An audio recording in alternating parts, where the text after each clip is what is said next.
భారత్ పై ఎప్పటినుంచో అణువణువున వ్యతిరేకత నింపుకున్న టర్కీ మన దేశం విషయంలో ఎప్పటికప్పుడు విషం కక్కుతూనే ఉంది. తాజాగా భారత అంతర్గత వ్యవహారాల్లో టర్కీ వేలు పెట్టింది. ఇప్పటికే భారత్తో యుద్ధం సందర్భంగా పాకిస్తాన్కు సాయం చేసిన టర్కీ మన దేశంలోని మావోయిస్టులకు సాయం చేస్తోందని బయటపడింది. నంబాల ఎన్కౌంటర్ పై కమ్యూనిస్ట్ పార్టీ ఆఫ్ టర్కీ స్పందించిన తీరు చూస్తే మావోయిస్టులకు టర్కీ విప్లవ గ్రూపులకు మధ్య సంబంధాలున్నట్లుగా తేలిపోయింది. నంబాల ఎన్కౌంటర్ ను ఖండిస్తూ టీకేపీ ఎంఎల్ వీడియోను విడుదల చేసింది. నంబాల కేశవరావు గతంలో టర్కీలోనూ పర్యటించారు. అప్పటి నుంచి మావోయిస్టులకు టర్కీ విప్లవ గ్రూపులు అన్ని రకాలుగా సహాయం అందిస్తున్నాయి. ఇప్పటికే పాకిస్తాన్కు ఆయుధాలు సరఫరా చేస్తున్న టర్కీ నుంచి మావోయిస్టులకు మద్దతు లభించడంపై ఆందోళన వ్యక్తమవుతోంది. Between the imperialist bloc led by the US and China continues. On the other side, the regional competition between Indian expansionism and Chinese imperialism. The hegemony struggle they have entered into in South Asia and Indochina are gradually evolving the regional tension towards a war. In order to maintain its aggressive line in foreign policy, the reactionary Indian states has launched an all-out attack wave under various names, primarily against the Maoist forces waging a people's war, but also against all progressive revolutionary forces. Today, the reactionary Indian state and its fascist speakers are sending a message to the Indian people by shouting victorious cries upon the immortalization of Comrade Basavaraj and 27 Maoist people's heroes. However, there is something they ignore. From the Naxalbari uprising to the present day, the workers, peasants, and laborers of India have built an indestructible bridge of freedom extending from the shoulders of tens of thousands of people's heroes under the leadership of CPI Maoists. This bridge is an indestructible fortress that has been mortared with the blood of martyrs. The current name of this fortress is CPI Maoist. Therefore, just as the great communist leader Comrade Shahrukh Mazumdar said, now is not the time to be sad, comrades, but to rise up like fire. We believe that this twist that history has brought before us today will only be an occasion to leap even further on the illuminated path of Marxism, Leninism, Maoism, in the flowing struggle of the masses like a flood. The absolute victory of the People's War will shine like a star in the skies of South Asia. Long live the Communist Party of India Maoist. Long live the People's Liberation Guerrilla Army. Long live Marxism, Leninism, Maoism. Martyrs of the revolution are immortals. Take up MLA, Tico command. Long live the Communist Party of India Maoist. Long live the People's Liberation Guerrilla Army. Long live Marxism, Leninism, Maoism. Martyrs of the revolution are immortals. Take up MLA, Tico command. దీనిపై more details మా input editor Pawan Kumar అందిస్తారు. పవన్ కుమార్, ఇది ఒక shocking news అనే చెప్పాలి. TKP ML ఒక వీడియోను కూడా రిలీజ్ చేసింది. మావోయిస్టులకు, ఇండియాలోని మావోయిస్టులకు మద్దతుగా నంబాల కేశవరావు గతంలో టర్కీలోనూ పర్యటించారు. అయితే ఇప్పుడు కేంద్ర ప్రభుత్వం ఆపరేషన్ ఖగార్తో అంటూ కూడా నక్సలిజాన్ని అణచివేయడానికి చర్యలు తీసుకుంది. ఇప్పుడు ఈ టర్కీ వీడియో బయటపడడంతో కేంద్రం ఎలాంటి చర్యలు తీసుకుంటుందనుకోవచ్చు? భారతదేశాన్ని ఏర్పాటు చేస్తామంటూ ఇప్పటికే కేంద్ర ప్రభుత్వం ప్రకటించింది. ఆ దిశగా చర్యలు కూడా తీసుకుంటుంది. దానిలో భాగంగానే ఇటీవల అటు మావోయిస్టు పార్టీకి కోలుకొని దెబ్బగా చెప్పాలి. మావోయిస్టు పార్టీ కేంద్ర కమిటీ సభ్యుడు, ఆ పార్టీ ప్రధాన కార్యదర్శి నంబాల కేశవరావు ఆయన ఎన్కౌంటర్లో మృతి చెందారు. దానికి సంబంధించి ఒక వీడియో టర్కీకి సంబంధించిన పీపుల్స్ ఆర్మీ అనే ఒక గెరిల్లా సంస్థ, అక్కడ విప్లవ సంస్థ ఒక వీడియో విడుదల చేసింది. అందులో నంబాల కేశవరావు మావోయిస్టు పార్టీకి ఆయన చేసిన పనికి ఆయన పొగుడుతూ ఆ వీడియో విడుదల చేశారు. ఇంతవరకు బాగానే ఉంది. ఆయన వాస్తవానికి చివరి వరకు పీడిత వర్గాల కోసమే పనిచేశారు. మావోయిజాన్ని ఒక ఐడియాలజీ కాక ఆయన జీవన విధానంగా మార్చుకున్నారు. ఇలాంటివన్నీ కూడా మాట్లాడారు. భారతదేశంలో ఫాసిస్టు విధానాలను అమలు చేస్తున్నారు.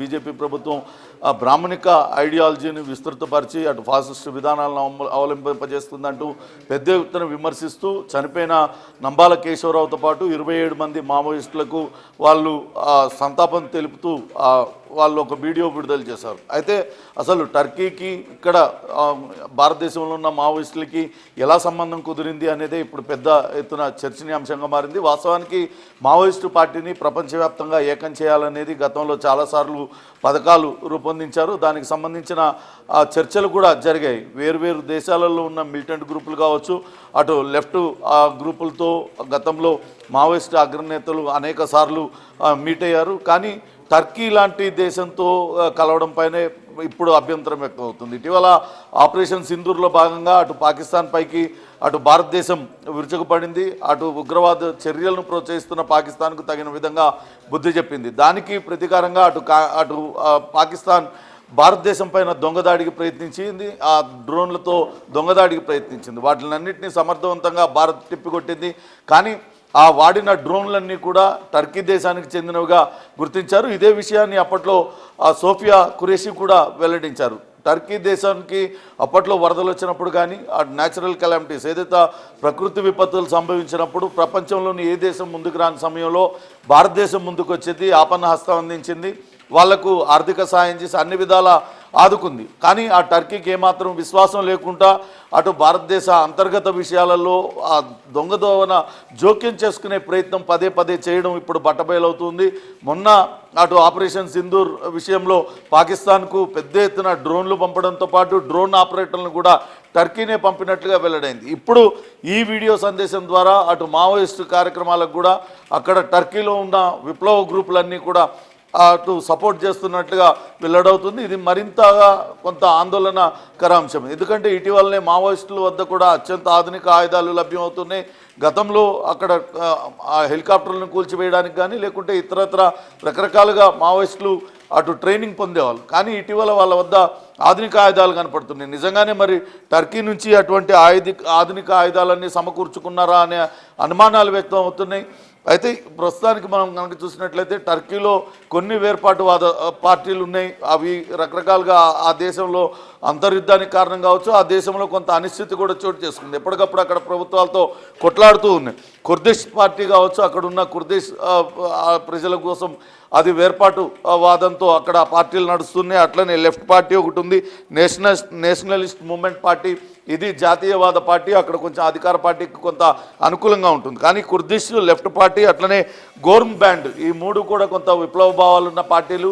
వీటిల్లో ఏ పార్టీ భారతదేశ మావోయిస్టులకు అనుకూలంగా వ్యవహరిస్తుంది, అక్కడ ఉన్న విప్లవ గ్రూపులు ఇంకా ఇక్కడ ఉన్న మావోయిస్టులతో అటు సన్నిహితంగా మెలుగుతున్నాయి, వెనుక నుండి వాళ్ళకి సపోర్ట్ చేస్తున్నాయి అనేది కూడా వెలుగు చూడాల్సిన అంశం. ఇప్పటికే నంబాల కేశవరావు మృతి తర్వాత అక్కడ దొరికిన ఆయుధాలన్నింటినీ కూడా స్వాధీనం చేసుకున్నారు. ఇంకా రకరకాలుగా మావోయిస్టులను అంచవేతకు రకరకాల ప్రయత్నాలు కొనసాగుతున్నాయి. ఇప్పుడు ఈ వీడియోతోని మరింత అప్రమత్తమైన భారత ప్రభుత్వం నిజంగానే టర్కీ నుంచి ఎటువంటి సహకారాలు అందుతున్నాయి, కేవలంగా ఐడియాలజీని అటు భావజాలం వ్యాప్తి లేకుంటే అటు భావజాలం కోసం పోరాడుతున్న వాళ్లకు సంఘీభావం తెలిపారా, లేకుంటే ఇంకేదైనా మద్దతు, అది ఆర్థికపరమైన మద్దత, ఆయుధాలు పంపడంలో మద్దత, వీటిలన్నిటిపైన కూడా విచారణ జరిపే దిశగా కేంద్ర ప్రభుత్వం ఆలోచిస్తున్నట్టుగా సమాచారం. రాధిక. పవన్, అయితే టర్కీ నుంచి మావోయిస్టుల మరణానికి సంబంధించి వీడియో రిలీజ్ అవ్వడం ఇదే మొదటిసారా? గతంలో ఏమైనా జరిగిందా? అలాగే వేరే దేశాల్లో కూడా విప్లవకారులతో మన దేశాలకు ఎటువంటి సంబంధాలు ఉన్నాయన్న అనుమానాలు ఉన్నాయి? మావోయిస్టు అగ్రనేత నంబాల కేశవరావు మృతిపైన అనేక మంది రకరకాలుగా స్పందించారు. కానీ ప్రపంచ దేశాల్లోని ఏ విప్లవ గ్రూప్ కూడా ఇంతవరకు బహిరంగంగా మద్దతు ప్రకటించలేదు. వాస్తవానికి గతంలోనే అటు మావోయిస్ట్ పార్టీ ఆఫ్ ఇండియా అంటూ అన్ని విప్లవ పార్టీలు ఏకంగా అయ్యి మావోయిస్ట్ పార్టీగా ఏర్పడినప్పుడే వేర్వేరు దేశాల్లో ఉన్న విప్లవ పార్టీలన్నిటితో కలిసి ప్రపంచవ్యాప్తంగా కలిపి ఒకటే గొడుగు కిందికి రావాలనేది అప్పట్లో మావోయిస్టు పార్టీ ఆలోచన చేసింది. అక్కడ నేపాల్, చైనా, ఇతర దేశాలలో ఉన్న అటు విప్లవ పార్టీలతో కూడా సంప్రదింపులు జరిపింది. కానీ అది ఎక్కడ కూడా కార్యరూపం దాల్చలేదు. కానీ టర్కీ లాంటి ఒక దేశంతో ఎప్పుడూ వీళ్ళకి సంబంధం కలిసింది. ఎందుకంటే Nambala Keshavarao Peru, China, Turkey లాంటి దేశాలన్నీ కూడా ఆయన తిరిగారు అని చెప్తున్నారు. అలా తిరిగిన క్రమంలోనే అక్కడ ఉన్న గ్రూపులతో ఆయన కలిసి ఉండవచ్చు. ఇక్కడ మావోయిస్టు పార్టీ పెరగడానికి లేకుంటే మావోయిస్టు భావజాలం వ్యాప్తి కోసం కృషి చేయాలంటూ కోరిన సందర్భం ఉండి ఉండొచ్చు. అందుకే అక్కడ పార్టీలు రెస్పాండ్ రెస్పాండ్ అయినట్టుగా భావించాల్సి వస్తుంది. వాస్తవానికి 4.5 నిమిషాల వీడియోని విడుదల చేశారు.